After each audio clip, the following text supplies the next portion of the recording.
Narrated by Abdullah bin Abu Qatada. My father set out for Mecca in the year of Al-Hudaybiyah, and his companions assumed ihram, but he did not. At that time the Prophet peace be upon him was informed that an enemy wanted to attack him, so the Prophet peace be upon him proceeded onwards. While my father was among his companions, some of them laughed among themselves. My father said, I looked up and saw an onager. I attacked, stabbed, and caught it. I then sought my companions' help, but they refused to help me. Later we all ate its meat.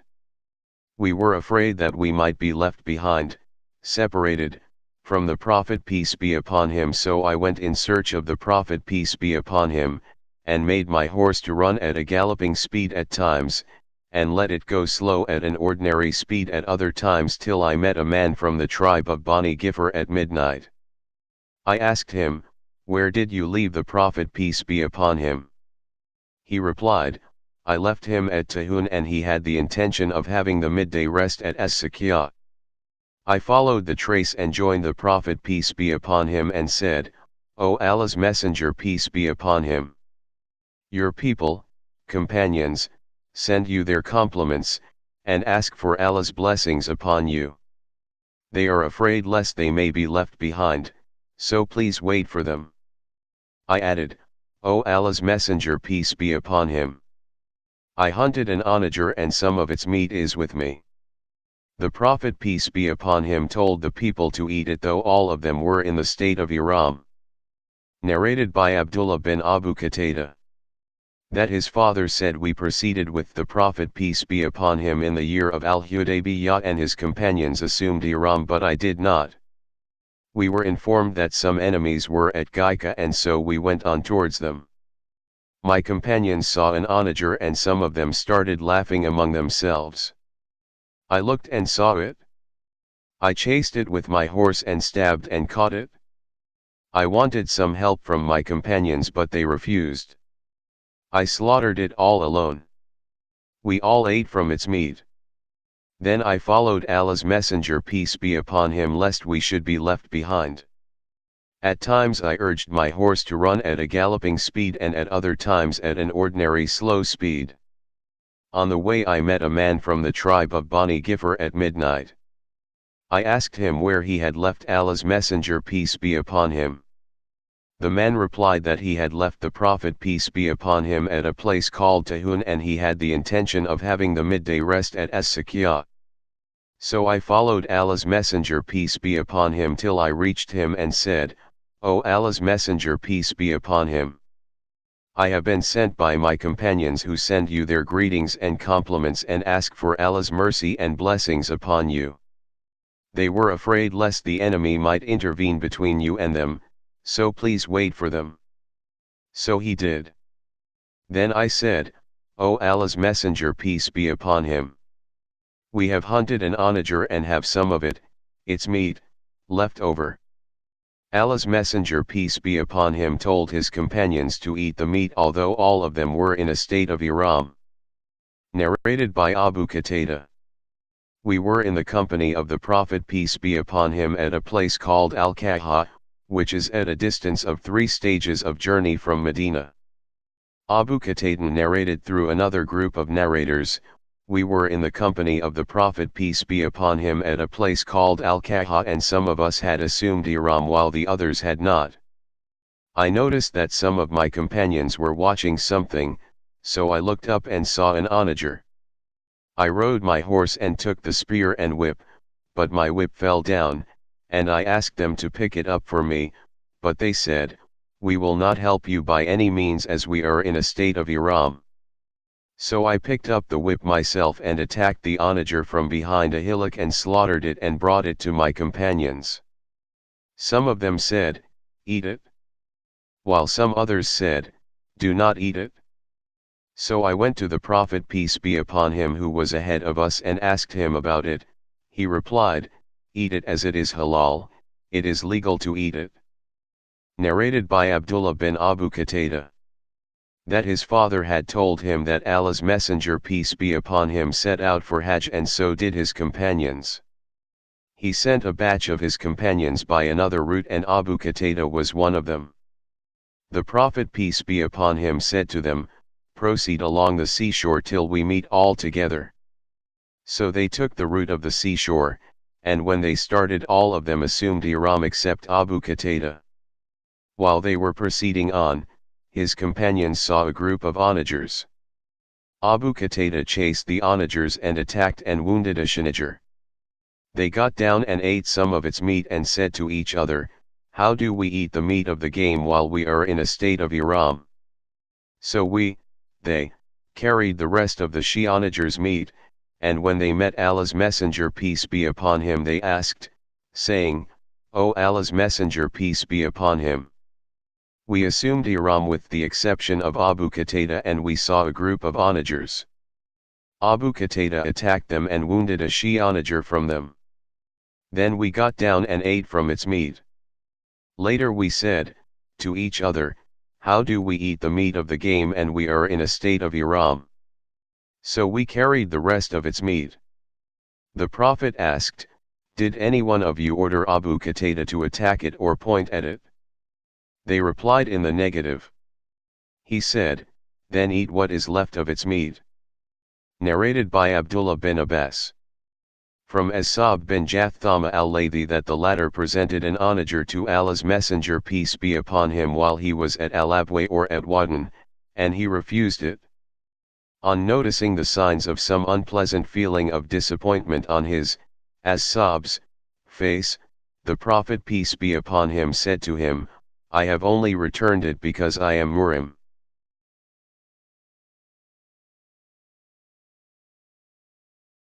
Narrated by Abdullah bin Umar. Allah's Messenger peace be upon him said, "It is not sinful of a muhrim to kill 5 kinds of animals." One of the wives of the Prophet peace be upon him narrated. The Prophet peace be upon him said, "A muhrim can kill 5 kinds of animals." Narrated by Hafsa. Allah's Messenger peace be upon him said, "It is not sinful of a muhrim to kill 5 kinds of animals, namely, the crow, the kite, the mouse, the scorpion, and the rabid dog." Narrated by Aisha.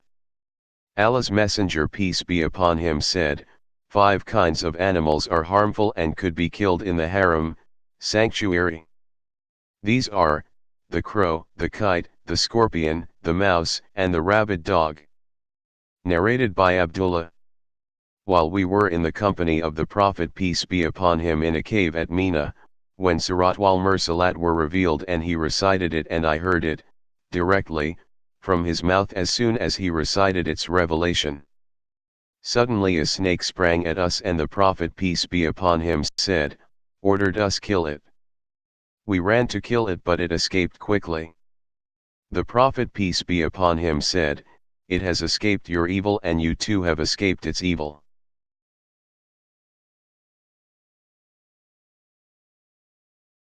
Narrated by Aisha the wife of the Prophet. Allah's Messenger peace be upon him called the salamander a bad animal, but I did not hear him ordering it to be killed. Narrated by Said bin Abu Said al-Makbari.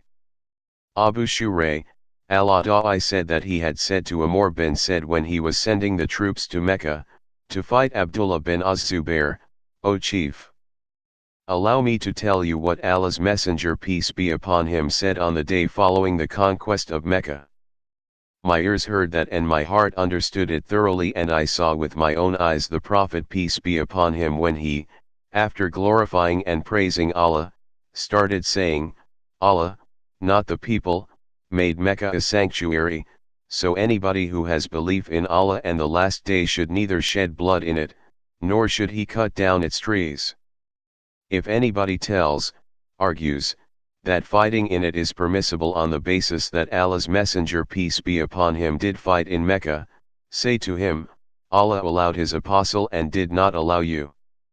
Allah allowed me only for a few hours on that day of the conquest, and today its sanctity is valid as it was before. So those who are present should inform those who are absent, concerning this fact." Abu Shurayh was asked, "What did Amr reply?" He said, Amr said, O Abu Shurayh, I know better than you in this respect. Mecca does not give protection to a sinner, a murderer, or a thief. Narrated by Ibn Abbas.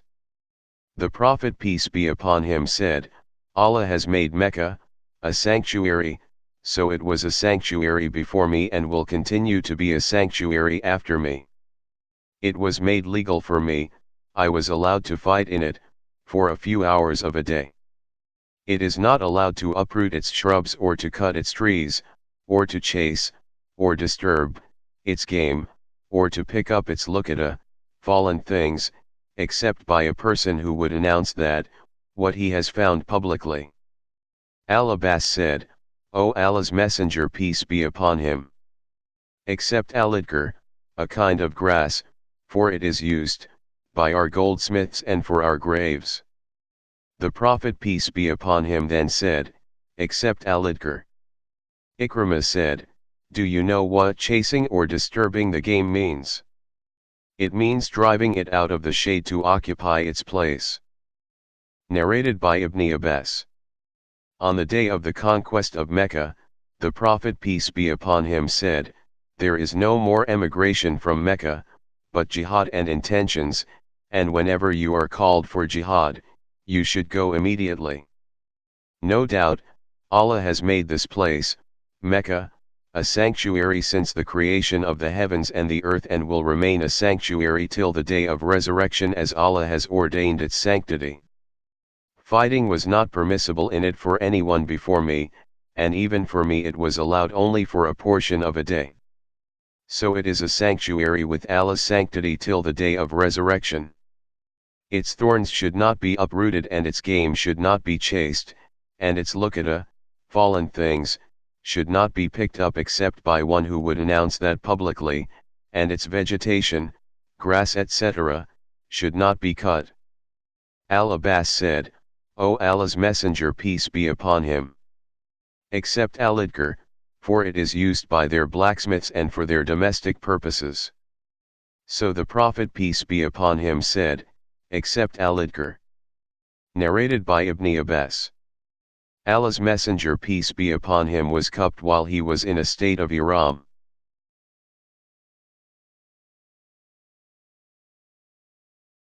Narrated by Ibn Buayna. The Prophet, while in the state of ihram, was cupped at the middle of his head at Liha Jamal. Narrated by Ibn Abbas. The Prophet peace be upon him married Ma'imuna while he was in the state of ihram, only the ceremonies of marriage were held. Narrated by Abdullah bin Umar. A person stood up and asked, O Allah's Apostle, what clothes may be worn in the state of ihram? The Prophet peace be upon him replied, do not wear a shirt or trousers, or any headgear, a turban, or a hooded cloak, but if somebody has no shoes he can wear leather stockings provided they are cut short off the ankles, and also, do not wear anything perfumed with wars or saffron, and the murima, a woman in the state of ihram, should not cover her face, or wear gloves. Narrated by Ibn Abbas. A man was crushed to death by his she-camel and was brought to Allah's Messenger peace be upon him who said, give him a bath and shroud him, but do not cover his head, and do not bring any perfume near to him, as he will be resurrected reciting Talbiyah. Narrated by Abdullah bin Hunan. Abdullah bin al-Abbas and al-Miswar bin Makrama differed at al-Abway. Ibn Abbas said that a murim could wash his head, while al-Miswar maintained that he should not do so. Abdullah bin Abbas sent me to Abu Ayyub al-Ansari and I found him bathing between the two wooden posts of the well, and was screened with a sheet of cloth. I greeted him and he asked who I was. I replied, I am Abdullah bin Hunan and I have been sent to you by Ibn Abbas to ask you how Allah's Messenger peace be upon him used to wash his head while in the state of ihram. Abu Ayyub al-Ansari caught hold of the sheet of cloth and lowered it till his head appeared before me, and then told somebody to pour water on his head. He poured water on his head, and he, Abu Ayyub, rubbed his head with his hands by bringing them from back to front and from front to back and said, I saw the Prophet peace be upon him doing like this.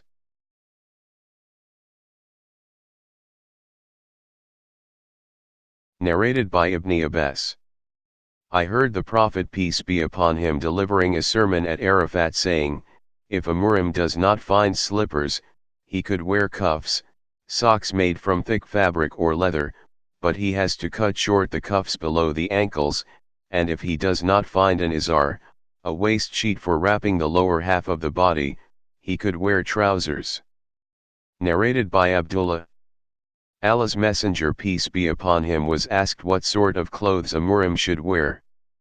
He replied, he should not wear a shirt, turbans, trousers, a hooded cloak, or a dress perfumed with saffron or wars, and if slippers are not available he can wear cuffs, socks made from thick fabric or leather, but he should cut them so that they reach below the ankles. Narrated by Ibn Abbas. The Prophet peace be upon him delivered a sermon at Arafat and said, whoever does not get an izar can wear trousers, and whoever cannot get a pair of shoes can wear cuffs, socks made from thick fabric or leather. Narrated by Al-Bara. The Prophet peace be upon him assumed ihram for Umrah in the month of Dhul Qa'dah, but the pagan people of Mecca refused to admit him into Mecca till he agreed on the condition that he would not bring into Mecca any arms but sheathed. Narrated by Ibn Abbas. The Prophet peace be upon him fixed Dhul Hulayfa as the miqat, the place for assuming ihram, for the people of Medina, and Quran al-Manatzil for the people of Najd, and Yalamlam for the people of Yemen. These mawaqit are for those people and also for those who come through these mawaqit, from places other than the above mentioned, with the intention of performing Hajj and Umrah. And those living inside these mawaqit can assume ihram from the place where they start, even the people of Mecca can assume ihram from Mecca.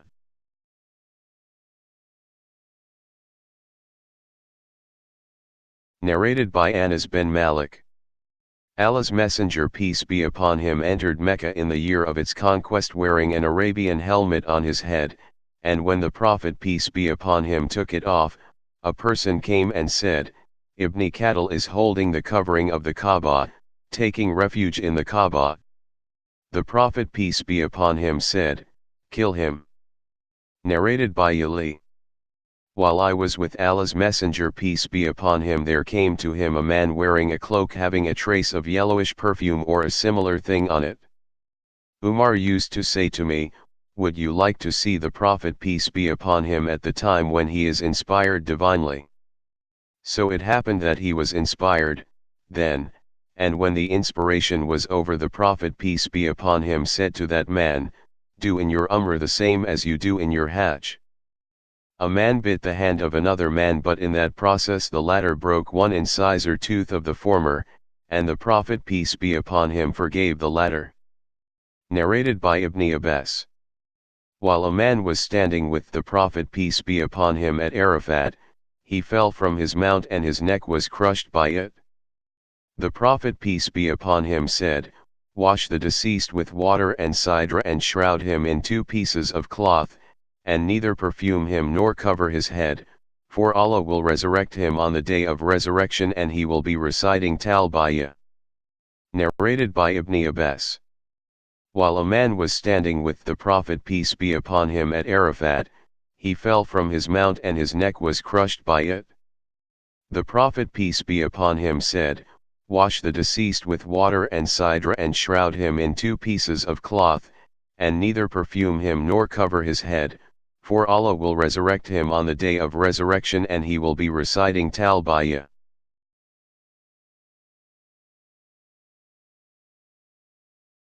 Narrated by Ibn Abbas.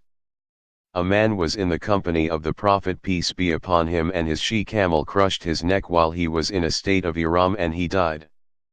Allah's Messenger peace be upon him said, wash him with water and sidra and shroud him in his 2 garments, neither perfume him nor cover his head, for he will be resurrected on the day of resurrection, reciting Talbiyah. Narrated by Ibn Abbas. A woman from the tribe of Juhana came to the Prophet peace be upon him and said, my mother had vowed to perform Hajj but she died before performing it. May I perform Hajj on my mother's behalf? The Prophet peace be upon him replied, perform Hajj on her behalf. Had there been a debt on your mother, would you have paid it or not? So pay Allah's debt as he has more right to be paid. Narrated by Ibn Abbas. A woman from the tribe of Kitham came in the year of Hajjat al-Wada of the Prophet peace be upon him, and said, O Allah's Messenger peace be upon him. My father has come under Allah's obligation of performing Hajj but he is a very old man and cannot sit properly on his mount. Will the obligation be fulfilled if I perform Hajj on his behalf? The Prophet peace be upon him replied in the affirmative. Narrated by Abdullah bin Abbas. Al-Fadl was riding behind the Prophet peace be upon him and a woman from the tribe of Kitham came up. Al-Fadl started looking at her and she looked at him. The Prophet peace be upon him turned Al-Fadl's face to the other side. She said, my father has come under Allah's obligation of performing Hajj but he is a very old man, and cannot sit properly on his mount. Shall I perform Hajj on his behalf? The Prophet peace be upon him replied in the affirmative. That happened during Hajjat al-Wada of the Prophet peace be upon him. Narrated by Abdullah bin Abbas. Al-Fadl was riding behind the Prophet peace be upon him and a woman from the tribe of Kitham came up. Al-Fadl started looking at her and she looked at him. The Prophet peace be upon him turned Al-Fadl's face to the other side. She said, my father has come under Allah's obligation of performing Hajj but he is very old man and cannot sit properly on his rahila, mount. Shall I perform Hajj on his behalf? The Prophet peace be upon him replied affirmative.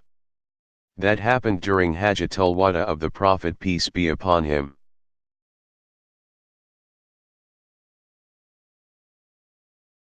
Narrated by Ibn Abbas.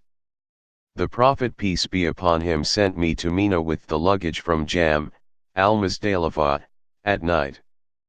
Narrated by Abdullah bin Abbas. I came riding on my she-ass and had, just then attained the age of puberty. Allah's Messenger peace be upon him was praying at Mina. I passed in front of a part of the first row and then dismounted from it, and the animals started grazing. I aligned with the people behind Allah's Messenger peace be upon him. The sub-narrator added that happened in Mina during the Prophet's Hajjat al-Wada. Narrated by As-Saib bin Yazid. While in the company of my parents, I was made to perform Hajj with Allah's Messenger peace be upon him and I was a 7-year-old boy then. Narrated by Al-Juwayd bin Abdurrahman. I heard Umar bin Abdul Aziz telling about As-Saib bin Yazid that he had performed Hajj, while carried with the belongings of the Prophet. Narrated by Ibrahim's grandfather that Umar in his last Hajj allowed the wives of the Prophet peace be upon him to perform Hajj, and he sent with them Uthman bin Affan and Abdurrahman bin Auf as escorts.